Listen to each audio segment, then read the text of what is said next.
Good evening, everybody. My name is Andar. Welcome to another edition of Path of Exile Harvest League build planning, brought to you by Razorlight Entertainment, courtesy Andar Place. It is always great to be here for you guys and to play for you. You guys are amazing, and what we're going to do today is we're going to be taking a look at another Path of Exile build that we are working on at the moment. When we learned that Crackling Lance had been released, we decided to do another particular build for it to see how well it's gonna sit with the new skill Crackling Lance. So that's what this particular edition is all about. It is all about the new build, the using Crackling Lance, setting up a witch with Crackling Lance and piling on as much lightning damage as possible while trying to make sure that the skill remains viable. That's the most important thing as far as we're concerned.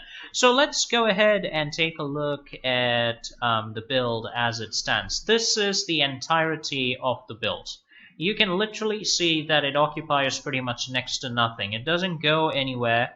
The reason for that is mainly because lightning, there are not that many lightning nodes over here. There's this one node over here that gives you resistance. Most of these are resistance E nodes. I mean, there's this one little cluster here that gives you bonus, but they're with attack skills, and we're not using attack skills, we're using spells.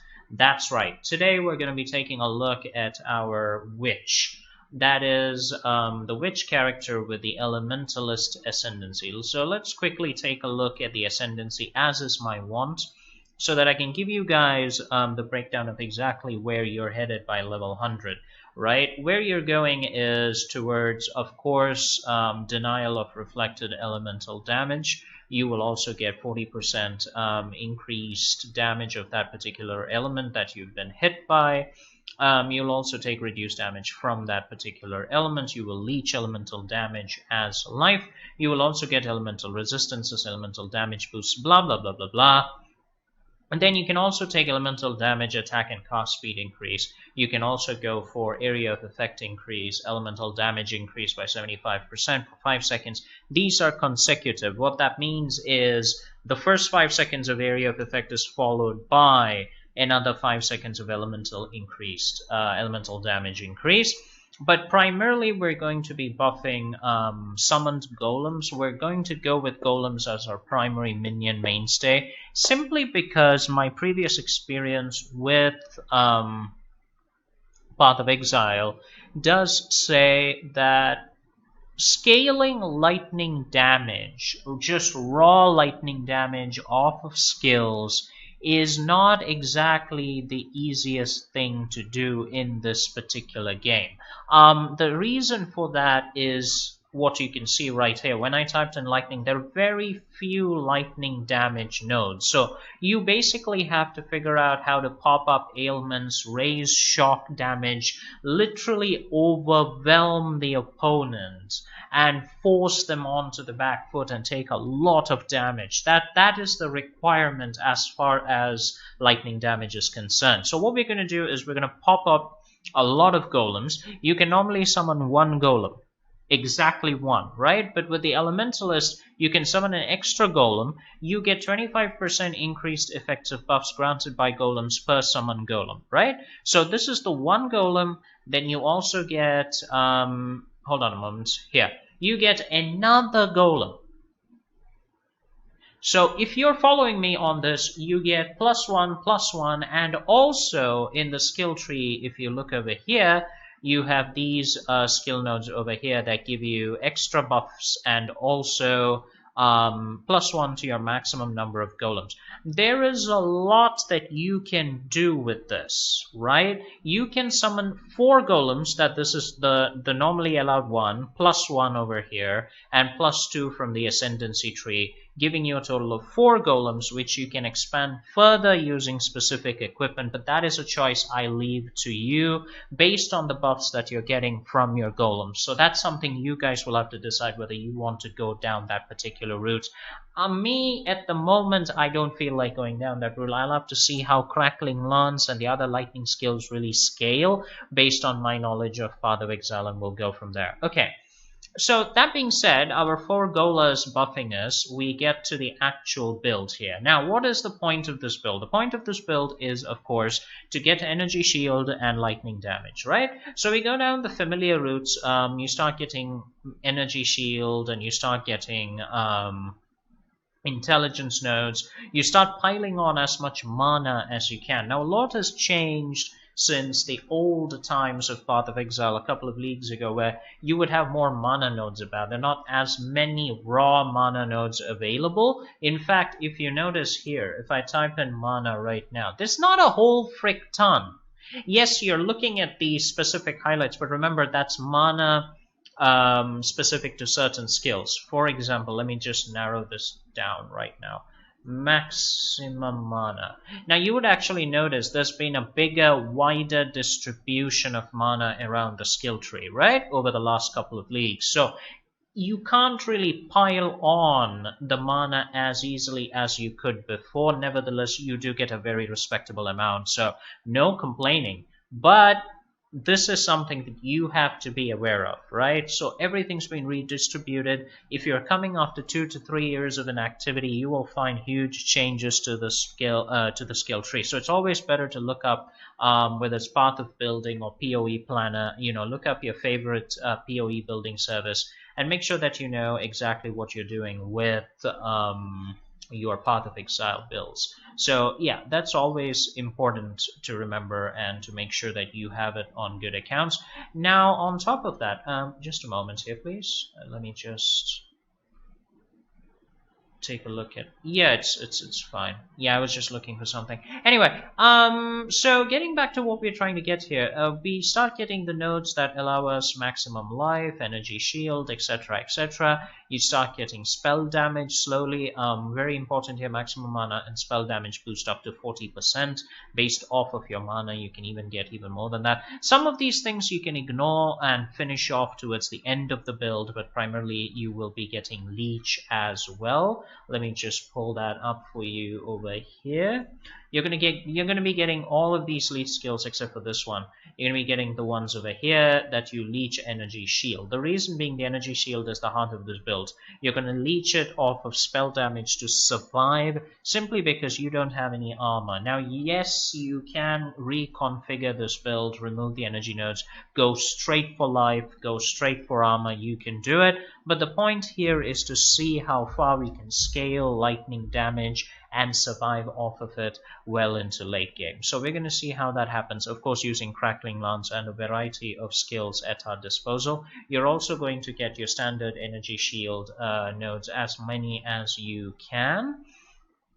Obviously, you're not going to be able to pick up all of them, and that's going to make a difference, I know, but the fact is, scaling lightning damage and leeching off of it might be more than enough to get you everything that you need in order to make sure that the damage is scaled properly, right? And that you are able to survive with minimum damage taken, or at least with maximum leech to support you going forwards. Now, coming to Critical Strike, I am normally not a big proponent of Critical Strike builds. You guys know that in the last build that I made, which was Shockwave Thane of Flames, that's available on the forums and the Marauder builds threads on pathofexile.com. You can go and check it out there.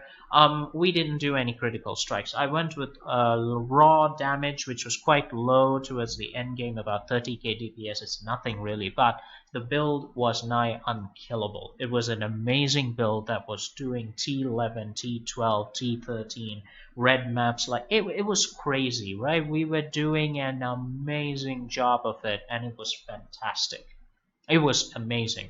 But in this particular case, I have gone with critical strike chance. Now, there is one thing we can do. We can tone this down if we want.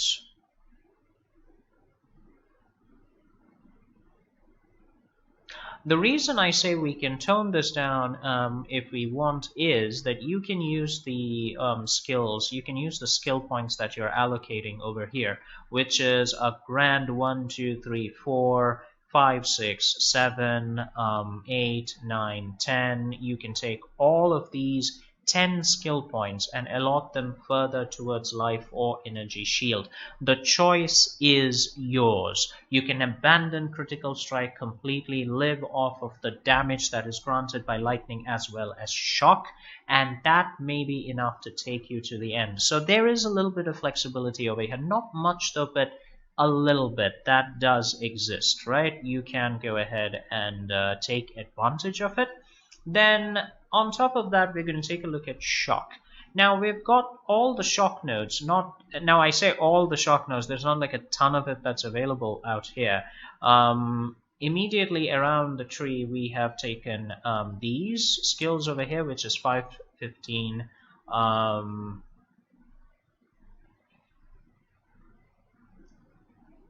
yeah, 15% chance to shock over here, buffs to shock damage, 25%, and a total of 40% chance to shock, plus the extra, the extra skills that we get via the golems and our damage buffs and everything from the elementalist tree, extra damage boost of 75%. All of that together will shock the enemy and increase the damage that we deal to the enemy. That's the essential setup. Now the reason that we have taken a lot of shock is the higher our spell damage, the more we're going to leech. The more we leech the energy, the more energy shield that we have, and the easier it'll be for us to survive going down the road. Now let's move on and take a look at the stats.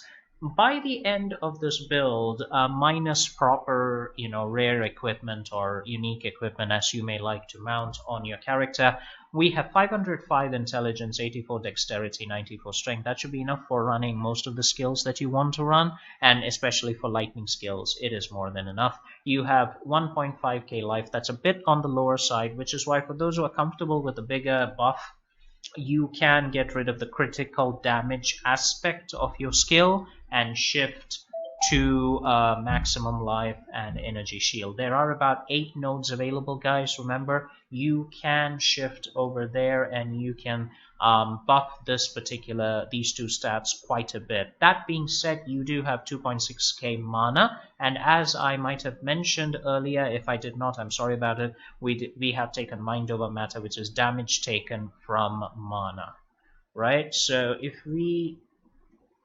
basically look at that's mind over matter over there, and if you really want, you can go for transfiguration with this dude over here, but I don't really recommend it. It's not necessary.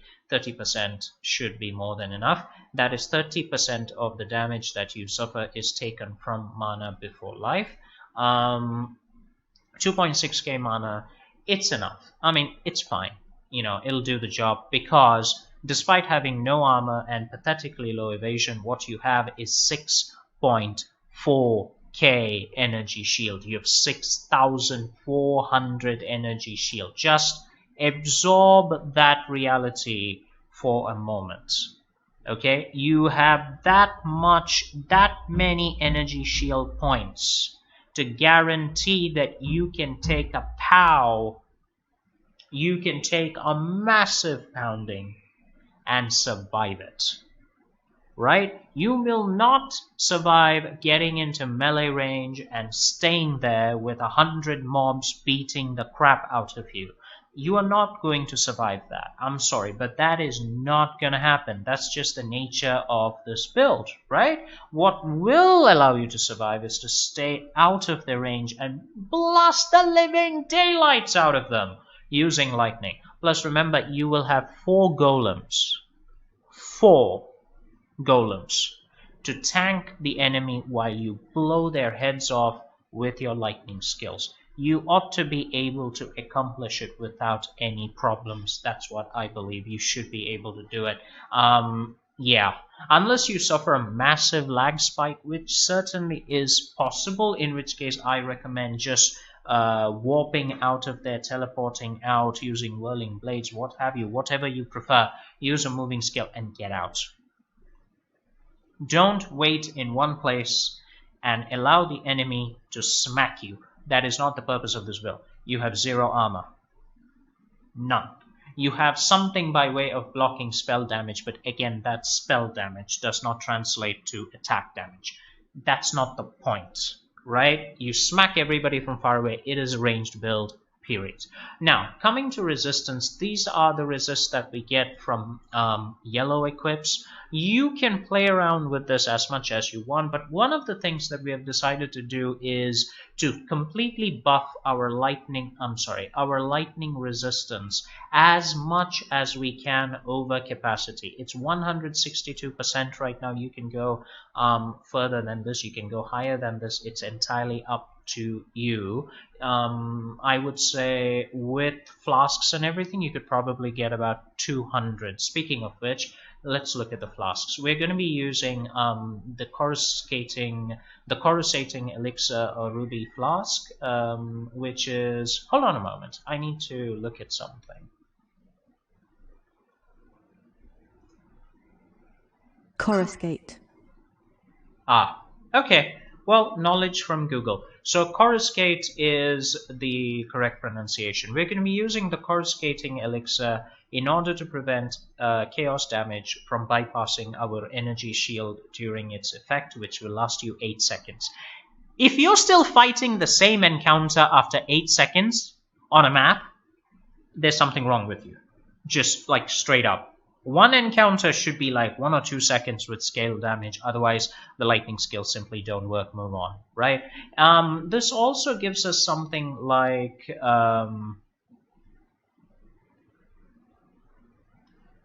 chaotic inoculation. What was it called? A final inoculation? Yeah, chaos inoculation. Yeah, maximum life becomes 1. You're immune to chaos damage, right? Now, that's kind of what happens with this particular flask. What happens here is it removes all your life except the 1 life that you have, and that goes to energy shields. Now, the thing here is you will also be generating a little bit of life on the side. You can go ahead and just, pop your health flask or your hybrid flask, whatever it is you decide to use, and you can heal your life back up. This in no way prevents that life from being regenerated or healed. You need to remember that the flask is not chaos inoculation. It is a pretentious version. It is a pretentious version of chaos inoculation, not the same thing. Then, Vessel of Winter Topaz Flask, because it shocks nearby enemies, you get shocked as well, but remember you're lightning resist, you don't care.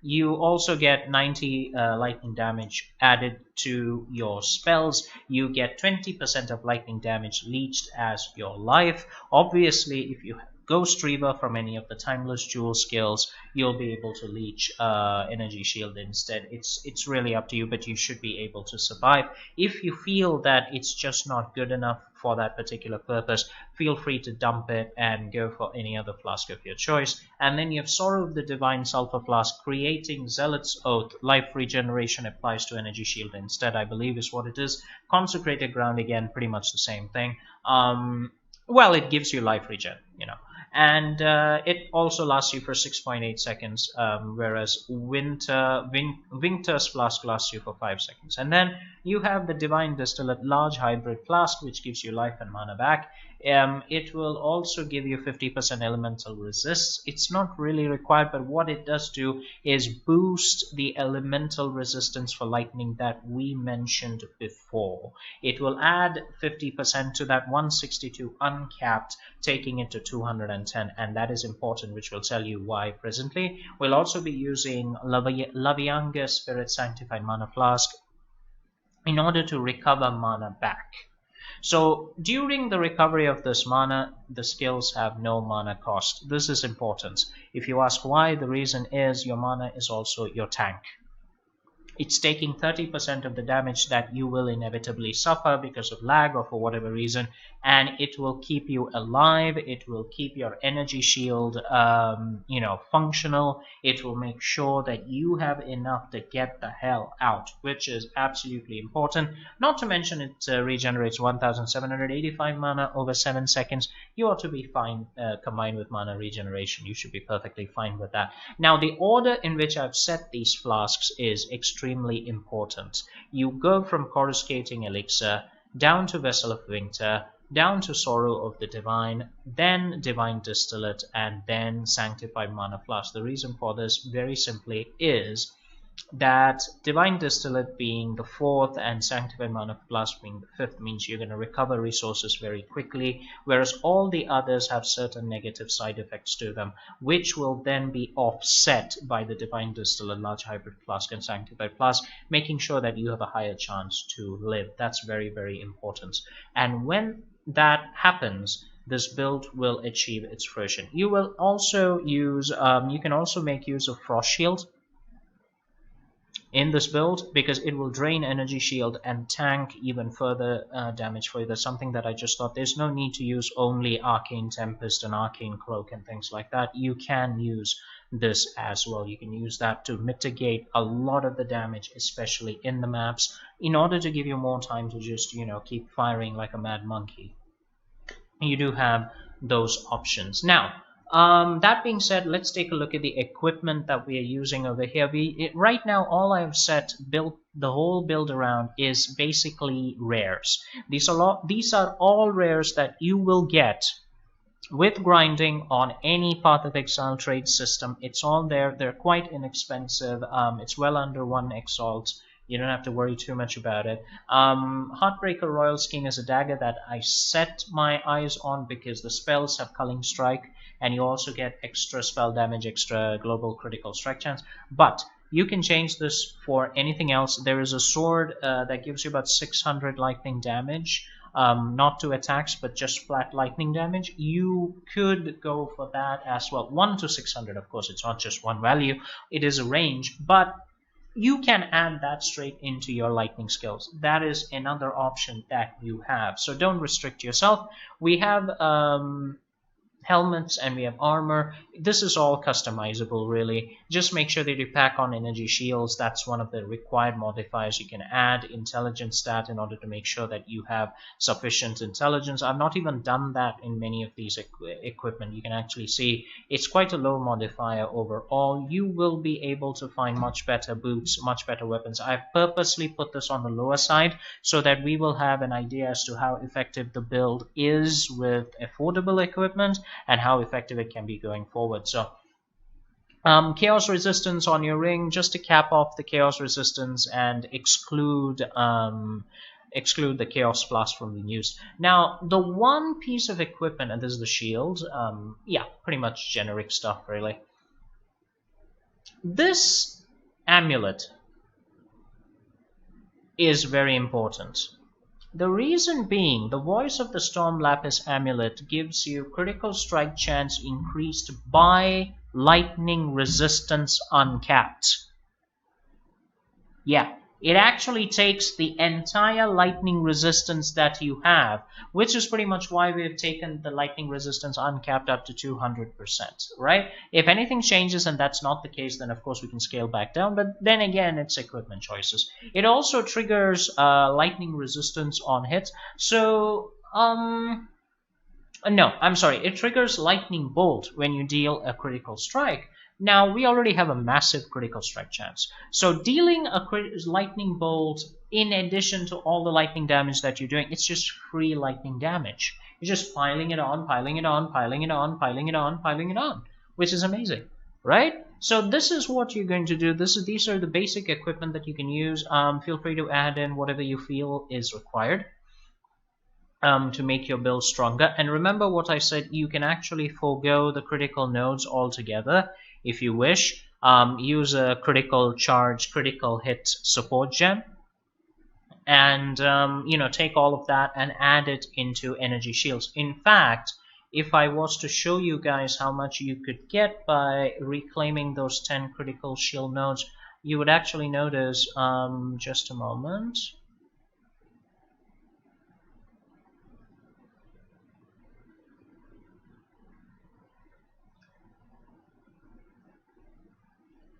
Yeah, so you can actually go here. Yeah, here we go. One, yeah, you just take these four, right? And that gives you 6, 8. Okay, let's actually take a good look at what we had before. We had 2, 6, 1, 5, 1, 6 life, 6, 3, 9, 9 energy shield. So it gives us 200 more max life and about 700 points of energy shield. And you can also, you know, you have 10 points. So this one over here and then 9. You can go right ahead and add it to this as well. And that takes you to 2,100 life and 7,400 energy shield. Even more power if you feel that you need it. And all you have to do is remove critical strike gems for that. Now, the next question that comes is, how are you going to level this build? How are you going to keep it going? How are you going to, you know, make sure that you can dish out a lot of damage while leveling? Because obviously, again, it's the same problem that, you know, you don't have enough damage to make fast leveling easy, right? So let's take a look at the skills that we have. I've opened up several skills over here that we would be able to take a look at and use for this purpose. And the first one, I'm just going to go, it's not in any particular order, but we'll just take a look at what we can use. We can use Storm Brand, which is essentially creating a brand that attaches to enemies and starts blasting them with lightning damage. So this is one thing that you can use. It's good. It is a lightning spell. It chains. It's got a duration. It might allow you to just, you know, go through the early game content very quickly. Now they do say Spell Echo works with it. I don't know if that is even necessary. I mean, the way the brand works is it just blasts enemies with you know, beams of lightning, right? So just, you know, just smack it. It's an early leveling skill, right? Just throw it against the enemy and you'll be just fine. You can also go with Lightning Trap, which I am more optimistic about simply because it's easy. You can use a trap multiplier to, you know, toss many traps at the same time, and enemies will be hit by it. There is boosted critical hit chance. It can fire projectiles. Blah blah blah blah blah blah blah blah blah. You can see it like this. You may be able to literally wipe entire, you know, entire maps with it all the way to end content. You should be able to do it because one of the things that you're doing, because it's a spell, it's taking all of the boosted spell damage that you have. So it should work out perfectly fine. You can also use Lightning Spire from 28, although I have not used it myself. It basically does damage like this. It may be really good in order to do a lot of lightning damage in one area. I am not recommending it, but at the same time, I'm not going to diss it. I think if you find that it works all the way to maps, go traps. That sentence rhymed. You're welcome. Go traps. If that's how you want to go all the way to the end, that's perfectly good. It saves you a lot of time, energy, and that's fine. Tempest Shield is something that you can use in order to block and also deal damage when you block. Now, that being said, we don't have a lot of block damage in this build, unfortunately. Like, you have a shield, just a moment. You have a shield that's got a 25% block chance. Right? That's the basic. And the actual, yeah, most of it is spell damage. Most of the block is spell damage. You don't have any attack block over here in this build. So that's the 25% that you have. Tempest will boost that up to 3%, I believe. So that's about 28%, which is a whole lot better than absolutely nothing. Right, and it will also block spells. So every time you do that, you're going to deal lightning damage to attackers. Great. You know, it's a thing. It doesn't reserve mana. You can just spam it, and then you can just proc it once, turn it on, let it refresh by itself. Because every time you block, the Tempest Shield refreshes, which is perfectly fine. Right. You can increase it. You can increase the number of chains if you want. I don't really care. It's not the main skill. You know, that's not the main skill over here. What the main skill is a completely different one. We're not going to be using Tempest Shield as our main skill, but it is a skill that will give you increased survivability. Ball, Impure Lightning. Okay, we'll look at the Ball skills later on, because getting them... well, you require level 24 for most of them, and we'll come back to it. You can get Wall Spark, but we'll come back to it. Hold on. Now, you can use Wave of Conviction from level 16. Wave of Conviction is something that I am really excited about because you can add area of effects. Right? It does damage in a cone-shaped area, triggering both fire and lightning, and then reducing the elemental resistance of the highest damage taken by the enemies. In your case, it's going to be lightning because all your nodes are buffing lightning damage. So simply put, if you can add, let's see.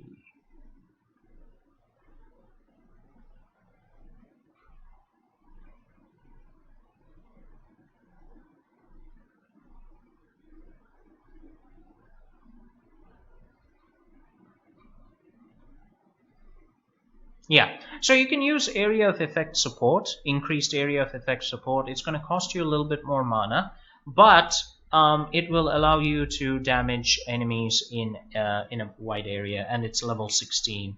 So it'll be, you can actually use this to level your character all the way to the end. Think of it like Sunder. For those of you who have played melee builds, think of it like Sunder. So this is a way for you to sunder your way to the end game maps, you know. So that's another skill that you can use. The next one is Wrath. Wrath is an aura. It reserves 50% of the mana, which is why I am not super eager about it. I'm not. But I do have a solution for you to use Wrath. The reason I'm excited about Wrath is the lightning damage over here. It allows you to deal 248 additional lightning damage. Stacking lightning damage is fantastic, and you also get 20% plus, you know, more spell lightning damage. So this is good, right? This is good. It's good for everybody. It will buff your golems. It'll buff everybody's from level 24, by which time you have enough lightning damage to do the trick. What you can do to get over the reservation, in case you don't want to put any other auras, is, hold on, where is it? Give me a moment.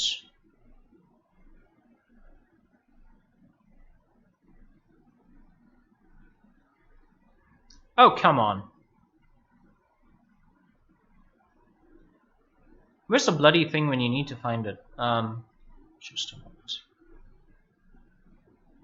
Oh, yeah. Mortal Convict, it was right here. I'm sorry, I'm just dim. So what you can do is you can do this. You can put Mortal Conviction via Cassia's anointing recipe onto your amulet.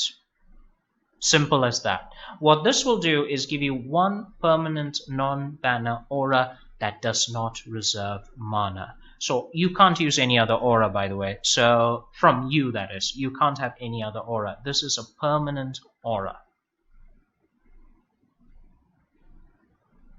That's simple. You cannot toggle any more.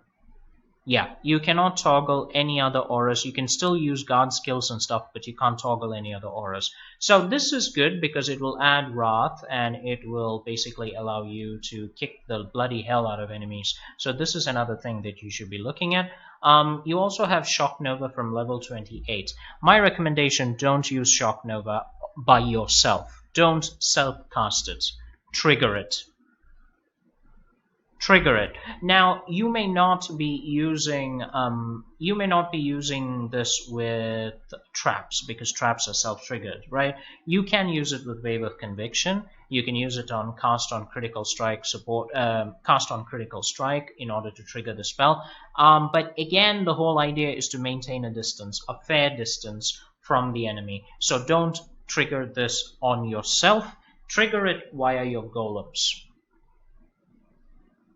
It should. Either trigger it via golems or use a totem.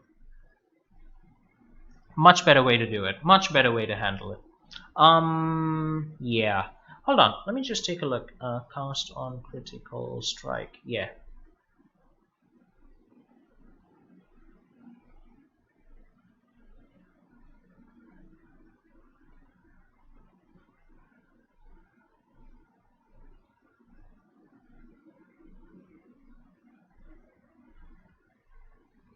Here. So this is cast on critical strike. It must have an attack skill and the spell skill for it to work. That's fine. Cannot support totems, traps, or mines, so your golems can happily use it. Best of luck. Use it. Set it up on your golems and let them go absolutely crazy using this, triggering shock novas everywhere. You can pick a golem that's got melee attacks and, you know, set it up accordingly. So that's shock nova. Smite. Smite is again something that I think it is an attack. Obviously, you can set it up with a totem, with a minion, ancestral totem if you feel like it.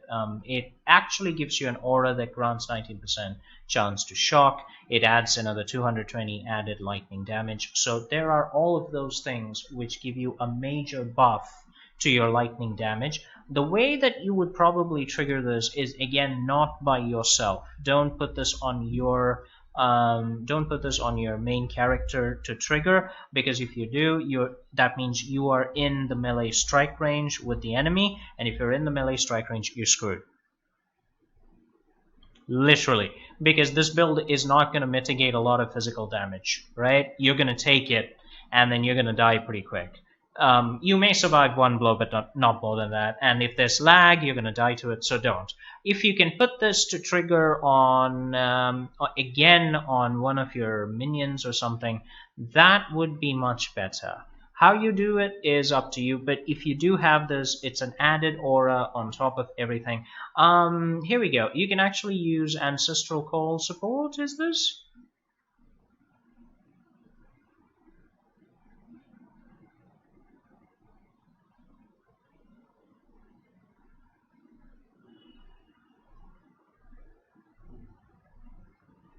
Don't know. Well, basically the idea being that you can set it to work with a minion or something, if you can, you know, but don't use this as your main skill. Another one you can use is Spark. Spark is pretty early, if I understand correctly. You get it at level 1, and it shoots 4 projectiles, so this is fantastic. You can use all sorts of support gems to help you use this to level all the way to maps if you want, no problem. I don't entirely recommend it though. You can again set it on cast on critical hit or something like that in order to make the most out of it. But if you want to use this to level, that's fine too. But traps are probably better because they'll help you keep distance. Storm Call. Okay, this starts at level 12. The reason you use Storm Call is this. What Storm Call does is it sets a marker. After 1.5 seconds, there's a big bolt of lightning that comes down and goes boop.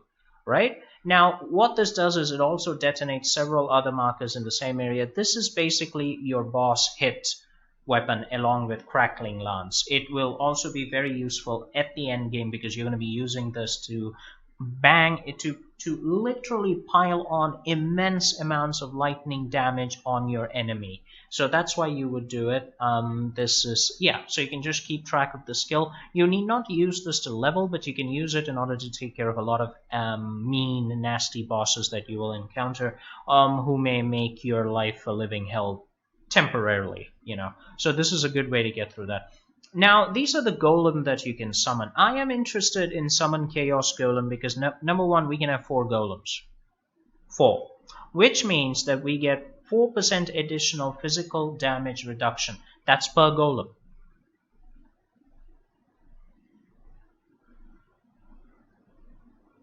Right? So if you can summon 4 Chaos Golems, you're basically gonna get 16% additional physical damage reduction.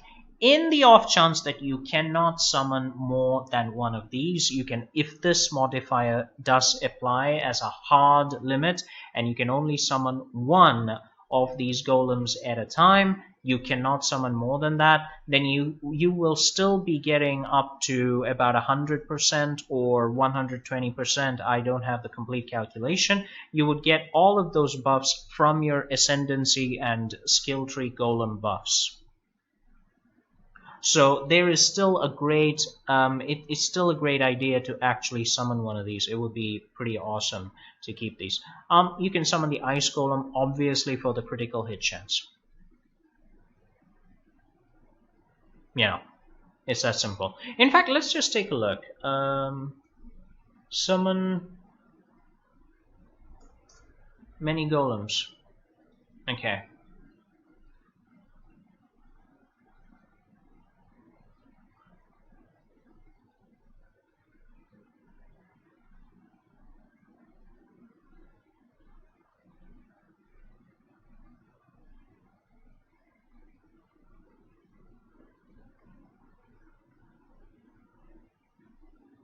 Oh, so you can summon multiple copies of the same golem.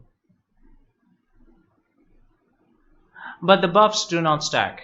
Okay, so you don't necessarily want to do that.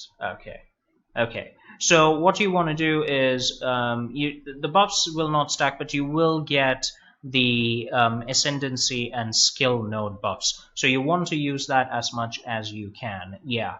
Here you can actually see this. 40% increased damage if you have a golem. Let's see.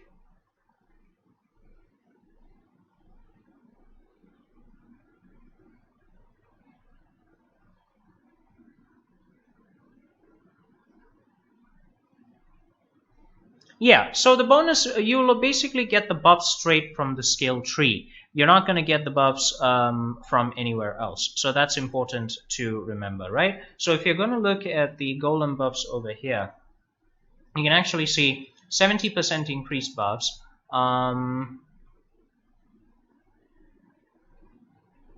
You also have 50% increase, so that is 130, right?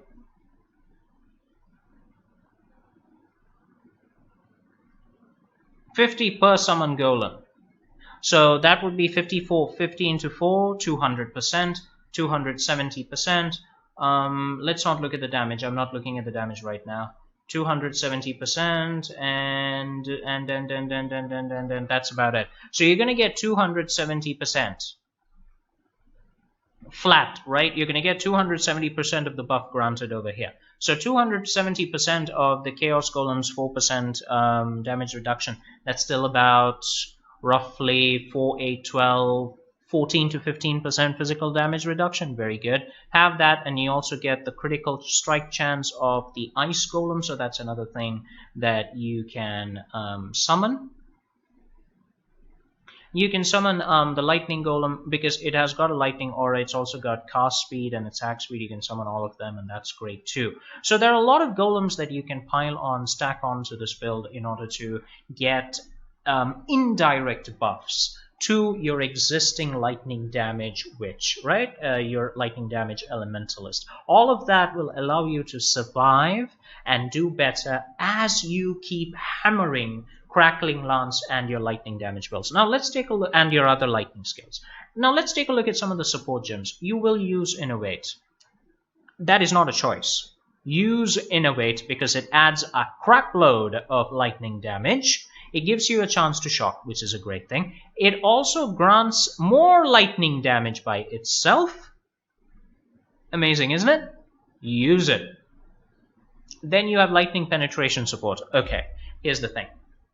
Adding lightning damage, listen carefully, adding lightning damage, boosting the damage, is actually going to give you slightly less damage than simply penetrating the lightning resistance of an enemy straight up. The reason being, any added damage that you have is reduced by the enemy's lightning resistance. Simply put, destroying their resistance will allow you to literally inflict raw lightning damage, buffed by everything else that you have. So 37% lightning resistance penetrated.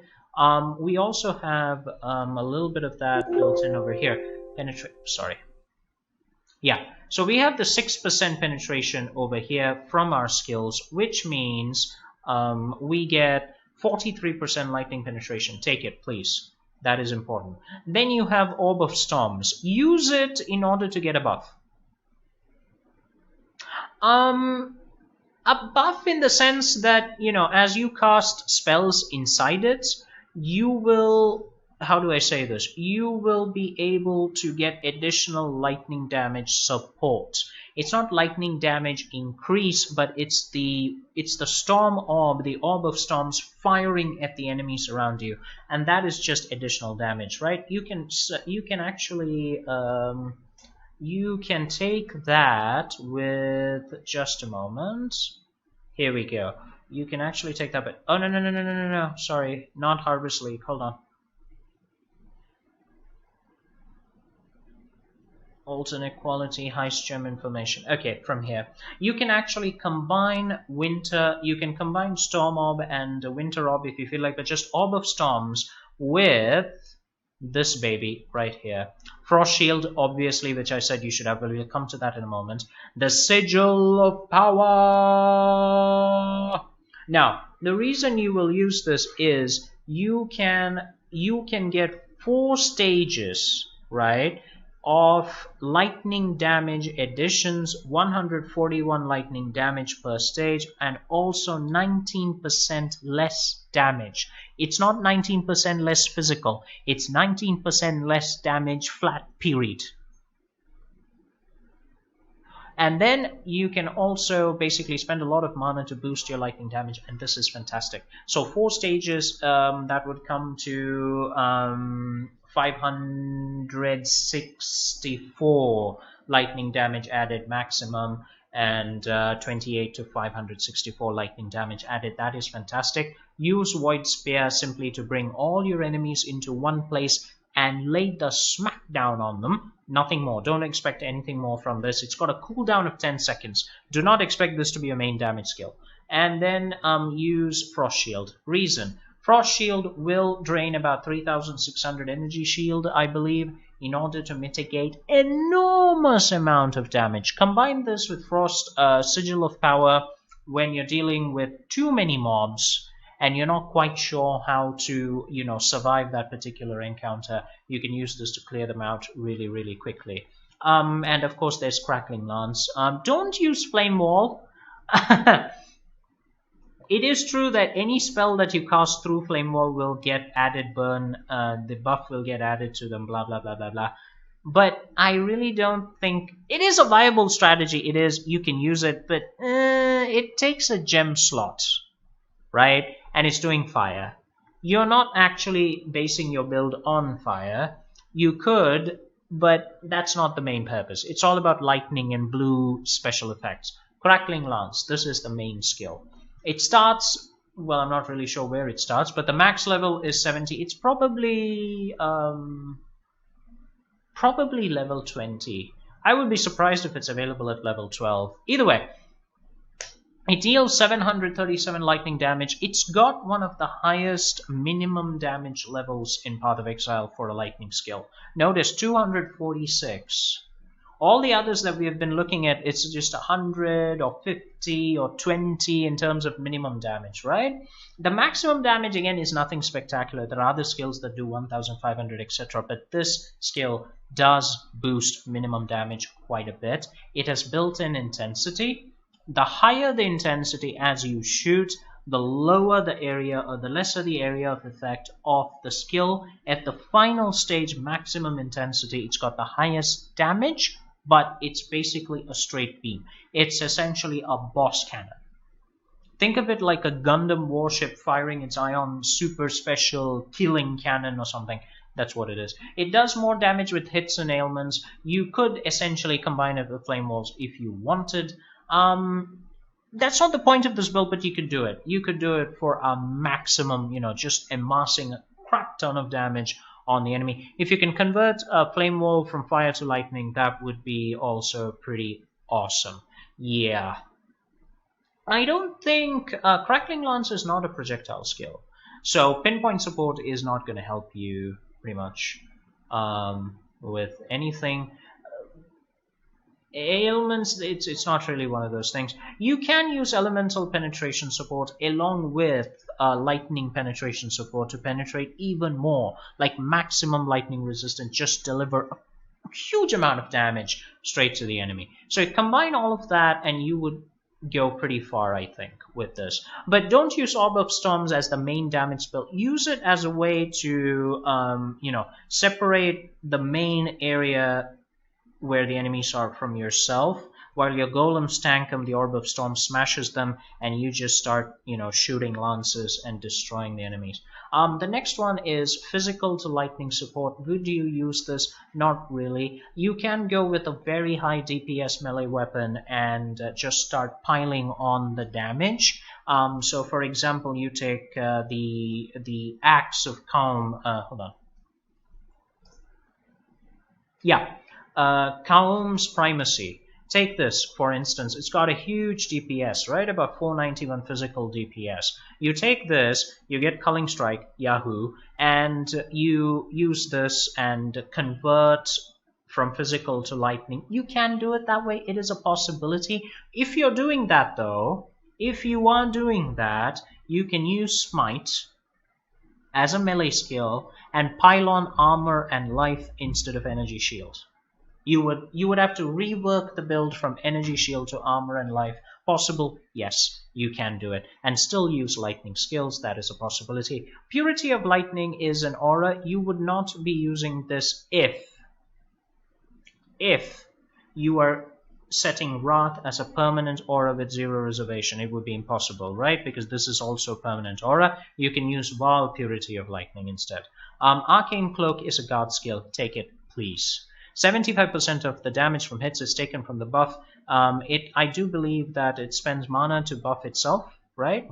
It spends about 64% of current mana. It grants added lightning damage equal to 14% of the mana spent by the skill. Dudes, take it. Take it. Take it. 64% of current mana. We have 2000 mana on our build. Let's just take a quick look. We have 2617 mana. What that means is this bugger, Arcane Cloak, from level 16 will start draining 1600-ish mana approximately, plus some change, to give you massive damage mitigation. It's like another Frost Shield.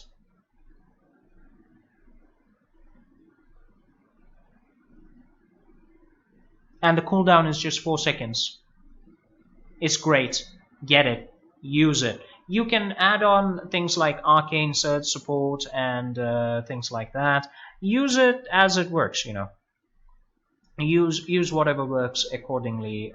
Do it. This is a new item that I did not see. The Hubris Circlet. Well, it's a new item in the sense it wasn't in the database that I was checking.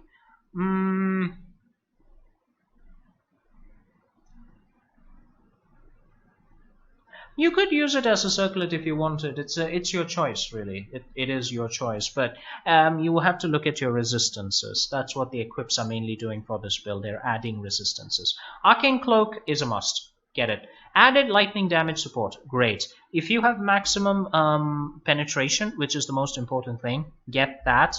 And then stack lightning damage support. Flat damage. Add it. Blast through. The one thing about lightning skills in Path of Exile is you don't have a lot of equipment other than that one sword I told you guys about that adds flat lightning damage. It doesn't happen, right? So this is a way to do it. Take it, throw it onto your skills, enjoy. You'll probably require multiple copies of this, your choice. Archmage support is going to deal extra damage with hits. It adds lightning damage. Not much, but good enough. I mean, kind of. Whatever.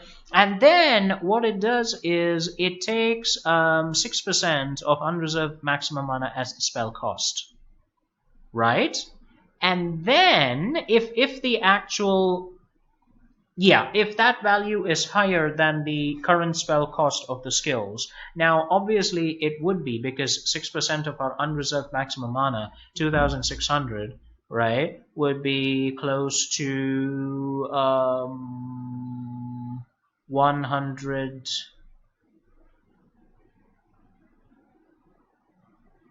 120. Yeah, 120 plus mana. Just taking the skill. Yeah, 6% would be 120 mana.